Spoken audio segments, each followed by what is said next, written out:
Hey guys, Jen here, Sea Glass Spirit. Thanks for coming back. Today I wanted to talk a little bit about a spiritual awakening. And I know that there are going to be more waves, tons and tons of people that are starting to experience this journey in the upcoming years as the earth shifts its vibration into a higher vibration. And that means that more of us have to awaken so that as a collective we can ascend and grow, right? Okay, there's a lot of theories about 5D, Earth stuff, and I'm not really getting into that kind of stuff. I really just want to talk about you and your experiences with a spiritual awakening by sharing some of my experiences with that myself. So if you're starting to go through a spiritual awakening, sometimes you might be actually further along than you think. And so if some of these things kind of resonate to what you've been going through maybe in the last little bit or even last few years, and some of that is the things that always interested you no longer interest you. And so going to the places you've always gone, having the conversations you've always had with the friends you've always known, doing the same things on the weekend, that just doesn't hold the same draw anymore. There's a feeling of, what else is there? Is there something bigger, better, different that I could be doing? It doesn't even feel like a should. If you really start to being drawn to content that is around spiritual awakening with some different ideas, right? Lots of different philosophers. What's the purpose of life? Some of that kind of thinking. Or you may be drawn to more like self-help stuff where you become aware of the thoughts that you're having and you start to kind of shift your focus internally, like monitoring your internal world, right? Where do I feel that in my body? The thoughts that you have when things that come up. And I'm kind of struggling with the way that I want to say this. So for me, some of the beginning things that happened was the idea of judgment, right? Like I was really looking at judgment, and what my internal process is I encounter things in the world, people, situations, traffic that used to upset me. What are the stories I'm telling myself around that, and how can I shift that to be more positive and to think that maybe this is inconveniencing me, maybe this is saving me, maybe this is slowing me down for a reason, maybe this is keeping me from getting to where I'm going for a reason, whether or not I know that, and accepting that this is what it is, and to just get upset really doesn't serve a purpose. Or when I would encounter people that were rude, and instead of getting upset or making it make a story about me, I would be aware of what judgments am I making about that person, and why am I letting them dictate what's going on in here when I encounter these people.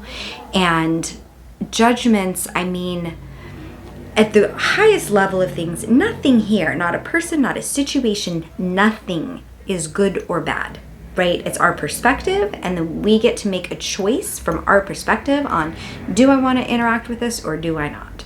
So labeling things really became something that came to my awareness about calling things good or bad. And I didn't want to do that anymore, because in judgment of a person, calling a person bad, they're not all bad. Did I encounter a specific time in their life or their day that they're going through some stuff and showed up a certain kind of way? Does that make them a bad person? Of course not. We're all here. We're all the same thing. We all came from the same place. And at the highest level, we all are source. We all are each other experiencing this life from different points of view, right? We all are the universe experiencing itself. So instead of calling something bad, which basically was calling myself in another form bad, it was just, is this trying to teach me something? Is this trying to show me something? And through that process, I really got aware of my triggers and what those triggers were trying to teach me. So if I encounter somebody and it was triggering, nervous system gets triggered, or being sad or being angry, right? Any kind of big emotional reactions. All our emotions are messengers, and they're trying to draw our attention to teach us something. So anytime you get triggered, it has nothing to do with that other person. That is a message to you. What is this trying to show me, right? So emotions need to be felt. They are energy and they need to pass through and move along. And if you don't feel the feelings, feel the emotions, then you will get, they will get stuck in your body, and then they can cause dis-ease in your body and can make you sick and can make you feel things. So please don't ever stuff your emotions. I did it for years and years and years. I hated feeling my feelings. And through this process of understanding, and with the help of a therapist for a very long time, what my emotions were trying to teach me.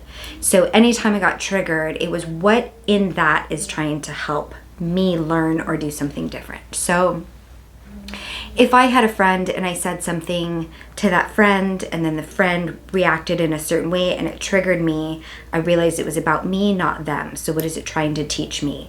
So if I was angry, was it because I wasn't feeling like I was being heard? Was it feel like I wasn't being valued? There's something in me. Did I not communicate clearly enough what my needs were, right? There's all these different ways that it could go. But that was another part of my spiritual awakening, was really looking at my internal world, what things around me were trying to tell me and show me, and how I could better recognize and then react to that and then make changes, because knowing everything in the world isn't helpful unless you're actually going to make steps to change those. I also have always, my entire life, been drawn to things that were esoteric or other or paranormal. And then I really started having a lot of synchronicities and signs and things that were coming up that way in ways that felt a little bit sometimes like I was losing my mind. And so then that would take me down a rabbit hole of researching and looking at different things. And so I learned that the more I listened to that, my gut, right, my intuition telling me to go this way, there would be lessons along the way. So if I was listening to a podcast, it would be like in a phrase someone said, or when they talk about a book, there would almost be like an energetic highlight. That's for you. You should read that book, right? It energetically feels like that's for me.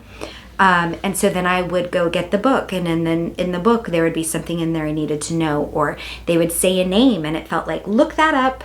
And then I'd find that person, they had YouTube, and then I'd listen to their videos, and then I'd learn stuff through there, right? So there was really kind of this winding road that was taking me through things. And then just some kind of paranormal stuff that was going on. And I would lay in bed at night, and as I would fall asleep, which, if you don't know, is the time where you're most open to spirit getting a hold of you, I would start to hear my name outside in real life being called whispery, Jen, Jen. And as soon as I kind of woke up, it would go away, right? As soon as I kind of not woke up, but like became more alert, because then a different part of my brain was activated. As I would fall asleep, I would start to see faces flipping by in front of me. So this was like, I don't know if you guys remember like old like iPods where it had the albums covers, and you could like, they'd go like left to right, like you could swipe and they would kind of, you could see the next one coming. There'd be one in the middle and one's on the ends. I would see faces like that as I was falling asleep, and they would just kind of tick by, like all these different faces, every age, nationality, time period, just all these different faces. And when I kind of would, kind of like, whoa, what was that? I would hear and see and know things as I was falling asleep. Also, as I woke up first thing in the morning, before you even really realize you are awake and alive, and before you realize, oh, I gotta go to the bathroom, there would be a song, like song lyrics in my head. And sometimes I knew the song, and sometimes I just knew enough or could hear like just enough to figure out and Google it.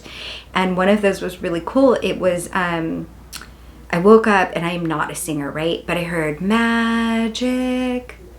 And I was like, what is that? I know that song, Magic. And I could kind of hear a melody. I'm like, that's Kermit. That's the Rainbow Connection song. So I Googled it.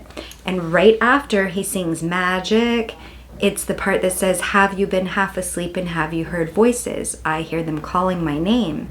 And the song goes on. I never knew that there was that verse to the Rainbow Connection, but they were trying to get my attention to show me this is really happening. And there was lyrics in there that really, really strongly resonated, and I've had that happen multiple times. I've also had hellos from loved ones through music, and they'll play me songs at different times, and it's like hellos from heaven. So different things like that would drop in, or I would wake up, and sometimes right before I'm really awake, it was like, I knew everything about the entire universe. It was like I knew the physics level, mathematical equations, reason for everything. It was like this huge, big knowledge. And it was like, yes, this makes perfect sense. And as my consciousness arose and I was waking up, it was like it was going away, and it's gone. And then I'm like, wait, what was that? And I have no idea. And it was gone. And that was just letting me know, like, I'm working on stuff in the astral when I go to sleep, right? My soul doesn't sleep. My soul is out working on things. And so I would have these rememberings of things as I would wake up. One night I woke up and it was, 3-ish something in the morning, and 3 feet away from me off the side, there was a fully glowing man, and he was fully in color and he was fully there. And he had, I could see his clothes perfectly, and he had an aura that was about this, can you see that? This far off of his skin, that was gold pulsating light all the way around him. It was like this magical undulating like aura thing. And he was fully glowing this golden light, but he wasn't putting off light. So in the room, he didn't like put off a shadow. He just was light. And he's standing there. And so when I woke up and I saw him, and I woke up, saw him, he was there. I wasn't afraid, but my brain was trying to catch up, and it was like, who is that? Like, what's going on? I was really confused. And so I'm looking at this man, and he just gives me this little smirk, like you have no idea what's coming. And then everything that he was blinked down to his solar plexus, like it all came in from the insides, and he like shrunk down to like solar plexus and blinked out. And then and the room went back to dark, but I realized the room was never lit up. He wasn't putting off light. He was light. And I was like, this is insane. Like, did I just really see that? And I thought, when I wake up in the morning, I'm going to think this was a dream. So I grabbed my phone and I put some notes in my phone. So in the morning when I saw the notes, I would know that I was actually awake and did that. Like, I did not dream this. And from there, like, all these other amazing things started happening. And when some of this magical stuff starts happening to you in your waking life, it feels like magic. And there can be a point where you're like, have I lost my mind? Am I still connected to earth? Like, it's this, have I gone crazy? And so I used, I would talk to my mom and my sister as like my sounding boards. Like, you guys, am I still grounded in reality? Like, does this stuff that I'm saying make sense? I would ask for signs, and I would get the signs in the most beautiful ways. Hawks became a symbol for spirit for me, and they were doing stuff that defied hawk nature, right? And I was like I don't have any way to prove this, but I know that these things are happening. I would have rocks and things fall out of the sky, like things would appear, and I don't know how to explain it. And maybe there is an explanation somewhere, but the way that it appeared, the way that it showed up in my life, was to show me that there is magic in the world. And so if you've gotten to that stage of your spiritual awakening, be aware that spiritual psychosis is a real thing. And that happens when you're not grounding back into reality. And it's kind of like you want to live in this magical, fantastical world. And sometimes you can get too caught up in that, and you're not coming back to earth. You're not grounding in earth. You're not grounding in reality. Some people live out here in this like ethereal world where there's magic all of the time, and it can take over their life, and it can make them unable to kind of, connect with their friends anymore. And they have struggles with things. And I even had a bout of that when all of these magical things first started happening, and it had to be shown to me like, okay, this is not good for you. And then it was like, okay, there's a balance, right? There has to be balance in everything. So I'm here to live a human experience, to live a human life with this knowing and with this knowledge and with access to the ethers, but it's got to be balanced, right? You don't want to live too much in one or the other.